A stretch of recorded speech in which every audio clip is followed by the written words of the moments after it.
నమస్తే, welcome to Kiran TV life. నేను ప్రియా కాశిక్. ప్రస్తుతం మనతో పాటు ఉన్నారు డాక్టర్ హరీష్ తెన్నేటి. నమస్తే సార్. నమస్తే అండి. సార్, మన లాస్ట్ టైం చేసిన మోటివేషనల్ వీడియోస్ చాలా బాగా వెళ్ళాయి. అందులో సెల్ఫ్ లవ్ గురించి ఇంకా బాగా వెళ్ళింది. సో అది పక్కన పెట్టిద్దాం ఇప్పుడు. అయితే కొన్ని రీసెంట్గా జరిగిన ఇన్సిడెంట్స్ గురించి మాట్లాడదాము. Especially Anant Ambani wedding reception mehndi ఫంక్షన్లో షారుఖ్ ఖాన్ గారు రామ్ చరణ్ గారిని ఏ ఇడ్లీ వడ అని పిలవడం చాలా హర్టింగ్గా ఉంది చాలామందికి. కొంతమంది ఏమంటారంటే అది వాళ్ళకు ఉండే క్లోజ్నెస్ అంటారు. కానీ ఇప్పుడు పాన్ ఇండియా ఫిల్మ్స్ రిలీజ్ అయ్యి ఆర్ఆర్ఆర్ అంతా హిట్ అయిపోయిన తర్వాత చాలామంది రామ్ చరణ్ ఫ్యాన్స్ అందరూ కూడా ఎలా అంటే ఆయన ఏ పోస్ట్ పెట్టినా కానీ కొన్ని మిలియన్ వ్యూస్ షేర్స్ వెళ్ళిపోతున్నాయి. కొంతమందికి తీసుకునే ఇది లేదు ఇప్పుడు. అండ్ అది కాకుండా ఎప్పుడు మనం పాస్ట్ నుంచి చూసినా కూడా బాలీవుడ్ అనగానే డామినేషన్, వాళ్ళే పెద్ద గొప్ప అన్న ఇది ఎప్పుడూ ఉంది. వాళ్ళ క్లోజ్నెస్ ఉండొచ్చేమో, కానీ అంత పెద్ద స్టేజ్ మీద మన సౌత్ ఇండియన్స్కి గొప్పనే రామ్ చరణ్ గారు. సో అలాంటి రామ్ చరణ్ గారిని అలా పిలవటం కొంచెం ఎందుకో బాధగా అనిపిస్తుంది. దీన్ని ఎలా చూడొచ్చు అంటారు మీరు? చాలా narrative, so many things are there. Okay, so first బేసిక్గా అర్థం చేసుకోవాల్సింది, ఒక స్టేచర్లో ఉన్న వ్యక్తిని ఆన్ స్టేజ్ అలా పిలవడం అన్నది ఎవరికైనా హర్టింగే. అది ఆ పర్సన్కే కావచ్చు. ఒక లెవెల్ వచ్చేసాక డిగ్నిటీ అనిపించుకోదు, నెంబర్ 1. సెకండ్ వచ్చేసి, ఇప్పుడు నేను అన్నట్టుగా ఏ టాపిక్నైనా స్ట్రైట్ చెప్తే వినరు పబ్లిక్. కాంట్రవర్సీ చేస్తేనే వైరల్ అవుతుంది. ఓకే, అందుకే అది వైరల్ అంటారు, వైరస్. ఏంటంటే ఏదైనా కాంప్లికేటెడ్ ఉండాలి, అందులో ఏదైనా ఒకటి మనోభావాలు దెబ్బతీసేలా ఉండాలి, ఉంటేనే వైరల్ అవుతుంది. సో ఇది సెకండ్ ఆస్పెక్ట్. వాళ్ళిద్దరు క్లోజ్గా అనుకున్నారు, స్టేజ్ మీద అనుకున్నారు, హర్ట్ అయితే రామ్ చరణ్ హర్ట్ అవ్వాలి, వెళ్ళి షారుఖ్ ఖాన్తో మాట్లాడుకోవాలి. బట్ పబ్లిక్ దాన్ని అట్లా ఎట్లా అంటాడు అంటారు. This will go to any end. అంటే నేను మొన్న చెప్పినట్టుగా మనుషుల మధ్యలో ఎంత డివిజన్ చేసేస్తారంటే, నీకు ఫ్రంట్ బెంచర్ బ్యాక్ బెంచర్ అని కూడా డివైడ్ చేస్తున్నారు ఈ రోజుల్లో. పొడుగు వాళ్ళు పొట్టి వాళ్ళని డివైడ్ చేస్తారు, ఆడవాళ్ళు మగవాళ్ళు అని డివైడ్ చేస్తారు మనుషుల్ని.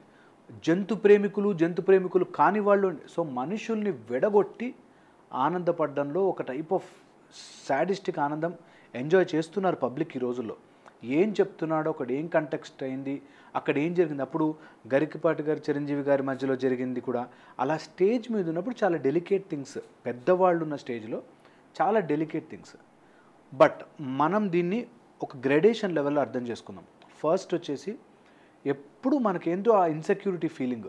బాలీవుడ్ అంటే చాలా గొప్పది, హాలీవుడ్ అంటే ఇంకా గొప్పది, ఇంగ్లీష్ మాట్లాడే వాళ్ళంటే చాలా గొప్పవాళ్ళు, మన తెలుగు వాళ్ళు అక్కడెక్కడికో వెళ్ళి అక్కడ స్లాంగ్ పెట్టి ఇంగ్లీష్ మాట్లాడితే ఇతను ఇంగ్లీష్ చూసారా ఎంత గొప్పగా ఉందో అని చెప్పి, అలాగా మనకెందుకో ఎప్పటి నుంచో సౌత్ వాళ్ళకి ఆ నార్త్ వాళ్ళని ఇన్సెక్యూరిటీ ఉండింది.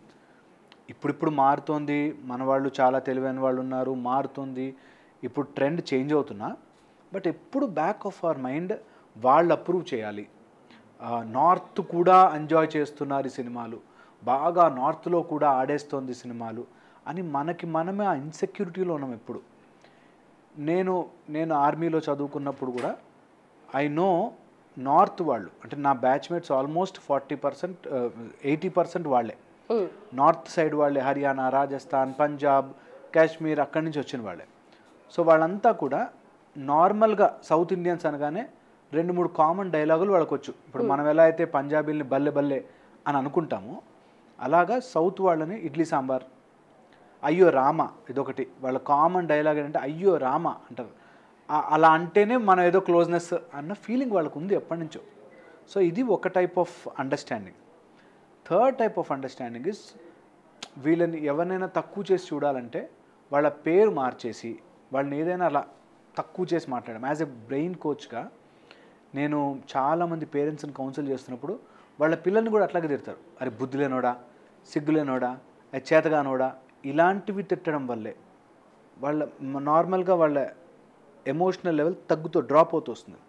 Similar thing at such a stage, ఒక రామ్ చరణ్ లాంటి ఒక క్యాలిబర్ ఉన్న ఆర్టిస్ట్, నాకు రామ్ చరణ్ అంటే ఎంత రెస్పెక్ట్ అంటే, ఒక మెగాస్టార్ చిరంజీవి లాంటి స్టార్కి కొడుకుగా పుట్టి he has to maintain so much. It's పెద్ద బరువు అది. అంత బరువును మెయింటైన్ చేస్తూ ఎక్కడ నోరు జారడు ఒక మాట. అవును సార్, ఎక్కడ ఒక్క మాట నోరు జారడు, చాలా డిసిప్లిన్డ్గా అనిపిస్తాడు. Whatever is his personal doesn't matter, but outside is real gentlemen అనిపిస్తుంది. అంత స్టార్డమ్ని ఈక్వల్గా క్యారీ చేశాడు. ఆయన కూడా ఒక్క మాట ఏంటి పావుబాజీ అంటే బాగుండు అని అనిపిస్తుంది నాకు. అంతే కదా మరి, నార్త్ అంటే మనకు కూడా అదే కదా. అలాంటి స్టార్డమ్ ఉన్న వ్యక్తి కూడా అంత కన్జర్వేటివ్గా యాజ్ ఫాదర్ సో సన్ అన్నట్టు ఆ రోజు చిరంజీవి గారు కూడా కావచ్చు, ఈరోజు రామ్ చరణ్ కూడా కావచ్చు, దాన్ని ఎక్కువ సీన్ చేసుకుని సెన్సర్గా వెళ్ళాడు, అక్కడ స్టెప్ ఏమంటే వేశారు అనుకో. So but that tendency is there. North వాళ్ళకి సౌత్ వాళ్ళు అనగానే ఆ కొంచెం ఇడ్లీ సాంబార్, వీళ్ళ అయ్యో రామా అని మాట్లాడతారు, వీళ్ళ భాష కూడా అలాగో ఉంటుంది, మేమంతా చాలా అనే ఫీలింగ్ జనరలైజ్డ్గా ఉంది. అందరికీ ఉంటుందని కాదు, కొంతమందికి ఉండకపోవచ్చు కూడా, బట్ జనరలైజ్డ్గా ఫీలింగ్ ఉంది. దానికి మన వాళ్ళు పెట్రోల్ పోస్తుంటారు. ఏంటంటే ఇది బాలీవుడ్లో కూడా సక్సెస్ అయింది, వీళ్ళు హాలీవుడ్ స్టార్ కూడా అని పెద్దది చేసుకోకూడదు. ఎప్పుడో కమల్ హాసన్ గారు అన్న మాట నాకు గుర్తుకొస్తుంది. ఆయన మన గోంగూర పచ్చడికి ఆస్కార్ అవార్డు ఇవ్వడం ఏంటి అని. మన పచ్చడి మనకిష్టం, ఇక్కడ మన తెలంగాణ వంటలు మనకిష్టం, దానికి ఆస్కార్ అవార్డు ఇస్తేనే దాన్ని గొప్ప అని ఫీల్ అవ్వాలా? అవసరం లేదు కదా. అలాగా మనం ఈ ట్రెండ్ నడుస్తున్న రోజుల్లో పెద్ద స్టార్స్ని, ఒక లెవెల్లో ఉన్న వాళ్ళని, అట్లీస్ట్ మన తెలుగు జాతిని రిప్రజెంట్ చేస్తున్న క్యాడర్లో ఉన్న వాళ్ళని రెస్పెక్ట్ ఇవ్వాల్సిందే. దీనికి అట్లీస్ట్ ఈ షుడ్ కమ్అవుట్ అండ్ సే, లేదు అట్లా అనలేదు, it was just a friendly gesture అని చెప్పాలి. లేదనుకుంటే అట్లీస్ట్ ఈ should come out and say sorry, at least at that level. లేదు నేను అట్లా అనలేదు, క్యాజువల్ కాల్, క్యాజువల్గా పిలిచాను అనైనా క్లారిటీ ఇవ్వాలి. ఇది వెరీ ఇంపార్టెంట్. షారుఖ్ ఖాన్ ఉండే స్టేచర్కి నాకు తెలిసి ఈజ్ వెరీ జెంటిల్మెన్లీ అండ్ చాలా ఫన్నీగా జోవియల్గా ఉంటాడు. కాబట్టి ఆ జోవియల్ మైండ్ సెట్తోనే అని ఉంటాడు.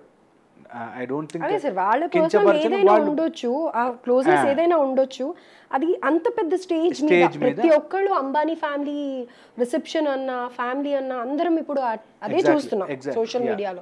సో అలాంటప్పుడు మన హీరోస్ వెళ్ళారు అంటే ఇంకా ఎక్కువగా అదే పనిగా లైవ్ చూడని వాళ్ళం కూడా అప్డేటెడ్ ఉండాలి అని చెప్పి ఇమీడియట్ గా వెళ్ళి చూస్తున్నాం. మీరు ఇప్పుడు అబ్జర్వ్ చేస్తే సేమ్ డిస్కషన్ మనకి ఆర్ఆర్ఆర్ టీమ్ మన ఈ కామెడీ విత్ కపిల్ శర్మ షోకి వెళ్ళినప్పుడు కూడా అక్కడ ఇడ్లీ వడ క్యా కాతే ఇడ్లీ వడ అని అన్నారు. సో ఒక టైప్ ఆఫ్ కించపరిచేటట్టుగా మీరు just idli vada or just ఇది అనేటట్టుగా ఒక మైండ్ సెట్ వాళ్ళకి చిన్నప్పటి నుంచి అట్లా వచ్చేస్తుందేమో అనిపిస్తుంది. సో దానికి definitely at that stage they should be, వాళ్ళు ఎడ్యుకేట్ అవ్వాలి, దే షుడ్ ఇంప్రూవ్. ఆ జనరలైజేషన్ మానేయాలి.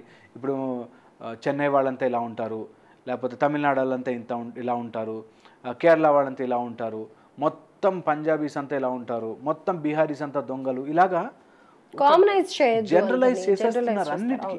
అన్ని జనరలైజ్ చేసేసి అన్ని ఓకే వీడు ఇట్లాంటి వాడు అనే ఒక మైండ్ సెట్తో బ్రతుకుతూ ఉంటారు జనాలు. సో ఆ మైండ్ సెట్ నుంచి బయటకు రావాలి. ఎంత క్విక్ అయితే అంత క్విక్గా ఈ జనరలైజేషన్, నేను చెప్తున్నా కదా, మీరు అంతవరకు వెళ్తే అగ్రకులాల వాళ్ళంతా దొంగలు అంటారు, అనగారిన కులాల వాళ్ళంతా చాలా బ్యాడ్ పీపుల్ అంటారు, మొత్తం అంతా ఒకనైతే బుక్ కూడా రాశారు, మొత్తం వైశ్యులంతా దొంగలు అని చెప్పి, సోషల్ థీవ్స్. సో అది మొత్తం జనరలైజ్ చేయలేరు ఎవరు కూడా. మొత్తం ఆ కమ్యూనిటీలో ఉన్న వాళ్ళందరూ ఇంగ్లీష్ రాకుండా ఉండరు. సార్ నాకు ఇదే షాకింగ్ అనిపిస్తుంది సార్. మనం స్కూల్లో ఉన్నప్పుడు, కాలేజ్లో ఉన్నప్పుడు, జాబ్స్ చేస్తున్నప్పుడు మనకు అసలు పక్కనోడు ఏ క్యాస్ట్ ఏంటి ఏమీ మనకు సంబంధం ఉండదు సార్. ఎంత హ్యాపీగా ముస్లిం అయి ఉండొచ్చు, క్రిస్టియన్ అయి ఉండొచ్చు, షేరింగ్ చేసుకుంటూ ఫుడ్ తినడం కానీ, వాళ్ళ ఇంట్లోకి వెళ్ళడం కానీ, ఇవన్నీ చిన్నప్పుడు ఏం తెలియదు సార్. అసలు ఆఫీస్కి వచ్చే వరకు కూడా తెలియదు. ఎప్పుడైతే మనం ఏంటి సోషల్ మీడియాలో కానీ, లేకపోతే బిగ్ స్క్రీన్ మీద, ఐ మీన్ బిగ్ స్క్రీన్ అని కాదు, ఈ ఏంటి న్యూస్ ఛానల్స్లో కానీ చూస్తున్నప్పుడు ఏంటి నిజంగా కులాలకు అంత ఇంపార్టెన్స్ ఉందా అని అనిపిస్తుంది సార్. ఇది మనకి ఒక వర్గం యూటిలైజ్ చేసుకునే వర్గం మాత్రమే వీటిని వాడుకుంటారు. ఇలాంటి పదాలు ఒక యూటిలైజ్ చేసుకోవడం, దాని నుంచి మనము బెనిఫిట్ పొందొచ్చు అనుకునేవాడు తప్ప జనరల్ పబ్లిక్. ఇప్పుడు మా దగ్గర ఆఫీస్లో మస్తు మంది పనిచేస్తారు.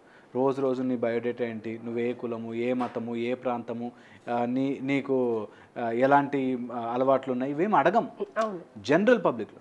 బట్ ఎవరైతే దాన్ని యూటిలైజ్ చేసుకుంటే పొద్దున్న నేను ఇలాంటి వాళ్ళని వాడుకోవాలి, ఇలాంటి వాళ్ళని నేను ఒకటిగా చేసుకోవాలి అని రాజకీయం చేసుకుంటారో, దే ఆల్వేస్ హ్యావ్ దిస్. ఇప్పుడు ఒక వర్గం అంతా నన్ను మెచ్చుకోవాలి అంటే నిన్ను చాలా మోసం చేశారు, పొట్టి వాళ్ళందరినీ పొడుగు వాళ్ళు మోసం చేశారు అని ఒక చెప్పడం స్టార్ట్ చేస్తే ఒక 10 ఏళ్ళకి అది నిజం అనిపిస్తుంది. ఎగ్జాంపుల్ చూపిస్తాడు, అప్పుడు చూసావా లాల్ బహదూర్ శాస్త్రిని తీస్తారు, ఎందుకంటే ఆయన పొట్టివాడు కాబట్టి. లేకపోతే ఇంకోటి చూస్తావా అని ఏదో చెప్తే, ఓహో ఓ 10 మంది పొట్టివాళ్ళు కలిసి పొట్టివాళ్ళందరినీ తొక్కేస్తున్నారా అనే ఫీలింగ్ తెప్పించగలుగుతారు. సో అలాగ జనరలైజ్డ్ చేసి ఆ వర్ణమనో ఈ వర్గమనో ఆ ప్రాంతమనో సౌత్ వాళ్ళంతా ఇట్లానో నార్త్ వాళ్ళంతా ఇట్లానో ఇది జనరలైజ్డ్ చేయడము ఈజ్ ఎ డిసీజ్ అంతే. దాన్ని ఎంత త్వరగా ఐ థింక్ మన లీగల్ సిస్టమే రావాలి అట్లాగా, దట్ ఎవడు జనరలైజ్ చేసి ఏ విషయం చెప్పకూడదు, ఏ విషయము జనరలైజ్ చేసి చెప్పకూడదు. మనకి ఇది పవన్ కళ్యాణ్ గారి సినిమా లాస్ట్ టైం వకీల్ సాబ్లో కూడా అమ్మాయిలందరూ నైట్ ఎవరైనా పబ్కి వెళ్ళారు అంటే వాళ్ళు అలాంటి వాళ్ళే అని అంటాడు సినిమాలో. కాదు, you cannot generalise things, you cannot. వాళ్ళు ఆ టైంకి వెళ్ళారు, వాళ్ళు ఆ టైంలో ఉన్నారు కాబట్టి వాళ్ళంతా అలాంటి వాళ్ళే కాదు. బై మిస్టేక్ ఆ రోజు కార్ పంచర్ అయ్యి ఉండుండొచ్చు అక్కడే రోడ్డు మీద. So point is you cannot generalise anything. నువ్వు ఒక మనిషిని చూసి సౌత్ ఇడ్లీ సాంబార్ అనుకోలేవు. ఎంత అనుకోలేవంటే ఒక అగ్రవర్ణాలంతా చెడ్డవాళ్ళు, ఆర్ అనగారిన వర్గాలంతా చెడ్డవాళ్ళు, వాళ్ళు డబ్బు ఉన్న వాళ్ళంతా చెడ్డవాళ్ళు, డబ్బు లేని వాళ్ళంతా చెడ్డవాళ్ళు, దొంగలు, ఇలా అనలేము. You cannot generalised anything. So ఇప్పుడు మనం చెప్పిన వాటిలోంచి చాలా బిట్లుగా కట్ అవుతుంటాయి.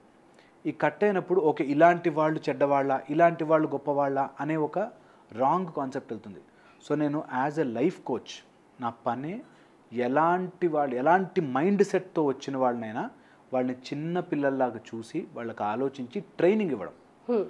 నేను ఎవ్రీడే జాబ్ నాది. వచ్చిన వాళ్ళు ఎలా ఉంటారు తెలుసా అండి, 100 మైండ్ సెట్స్తో వస్తారు. నాకు ఇది ఆల్రెడీ తెలిసిపోయింది, ఇలా ఉంటుంది కదా, మనుషులంతా ఇలా ఉంటారు కదా అని వాడు మొత్తం మానవ జాతి మీద ఒపీనియన్తో వస్తాడు. ఒపీనియన్స్ ఎప్పుడైతే మైండ్లో ఆ ఒపీనియన్ ఉండిపోతుందో వాడికి మనిషిలా కనిపించడు. ఇది ఇప్పుడు ట్రెండ్గా వాడుకుని ఒకడిని సెపరేట్ చేసి నీ కౌంట్ పెంచుకోవడం కోసం దుర్మార్గంగా తయారవుతున్నారు, వర్స్ట్గా తయారవుతున్నారు. మనము coming back to the topic, Shahrukh Khan లాంటి వాళ్ళు కానివ్వచ్చు, లేదా డే టు డే ఆఫీసులో ఉన్న వాళ్ళు కానివ్వచ్చు, నార్త్ వాళ్ళు, మనకి ఎంత ఘోరం అంటే మనము ఇక్కడికి వచ్చి పానీపూరి బండి పెట్టుకున్న వాడితో కూడా మనం హిందీలో మాట్లాడతాం కానీ అవును ఇది ఒక పెద్ద బాధ అయిపోయింది. అసలు వాళ్ళు మన లాంగ్వేజ్ అసలు నేర్చుకోరు. ఎందుకు అంటే వాళ్ళు నేర్చుకోమని మనం ఎప్పుడు ప్రెజరైజ్ చేయలేదు. We are always liberal. సరే ఏముంది లేదు, మనమే హిందీలో మాట్లాడేస్తే అయిపోద్ది కదా, వాడు ఇప్పుడు ఏం నేర్చుకుంటాడని. దాన్ని ఒక ప్యాకేజ్ చేసి దాన్ని ఒక వీళ్ళంతా సాఫ్ట్ కాబట్టి ఏదైనా అనేయచ్చు, అయ్యో రామ అనేయచ్చు, లేకపోతే ఇడ్లీ సాంబార్ అనేయచ్చు అని జనరలైజ్ చేశారు. అలాగే ఒక వర్గాన్ని ఈజీగా తిట్టేయచ్చు, ఒక వర్గాన్ని తిట్టకూడదు, ఒక వర్గం ఇలా ఉండాలని పొలిటికల్లీ కరెక్ట్నెస్ చూసుకుంటారు. కానీ భారతదేశానికి ఏమవుతుంది అని చూడరు. ఒక వర్గం ఎప్పుడు తక్కువగానే ఉండాలి, ఒక వర్గం ఎప్పుడూ ఎక్కువ ఉండాలి. ఇలా ఎన్ని రోజులైతే మన సర్కిల్ గిరి గీసుకుని ఉంటామో అన్ని రోజులు నాకు తెలిసి వెనకబడే ఉంటాం, రైట్, ముందుకి పోలేం. Right sir. So Shahrukh Khan maybe has to come up and say అట్లా అనలేదు, నేను he is my very close friend, క్యాజువల్గా అన్నాను, doesn't mean that is idli sambar, నేను పావుబాజీ అనుకుంటా అని చెప్పున్నా అట్లీస్ట్ వీల్ ఫీల్ హ్యాపీ. అలాంటి వాళ్ళకి సాటిస్ఫాక్షన్ ఉంటుంది, అట్లీస్ట్ వీల్ ఫీల్ హ్యాపీ. నేను I'm thinking as a life కోచ్గా వాళ్ళ మైండ్ ఆస్పెక్ట్ చెప్తున్నా. ఇన్ని రకాలుగా వాళ్ళు గిరి గీసుకుని ఉంటారు. ఎంత పెద్ద స్టేజ్కి వెళ్ళి ఒక మైండ్ సెట్ ఉండిపోతుంది, అందులోంచి బయటపడాలి. We should all every day మనుషులందరూ కూర్చుని నాకు ఈరోజు ఒక మైండ్ సెట్తో ఉన్నాను, అలా ఉండకూడదు, ఇక్కడ బుగ్గ మీద చుక్కున్న వాళ్ళంతా దొంగలు, ఇక్కడ మరకున్న వాళ్ళంతా మర్డరర్లు, అలా ఉండదు రైట్ అన్నది ఎంత నిజమో ఇదంత నిజం. Right sir. సో అలా షారుఖ్ ఖాన్ గారు వచ్చి అపలైజైజ్ చేస్తారా లేకపోతే ఇంకేమన్నా దానికి చెప్తారా చూడాలి. Thank you sir, thank you so much.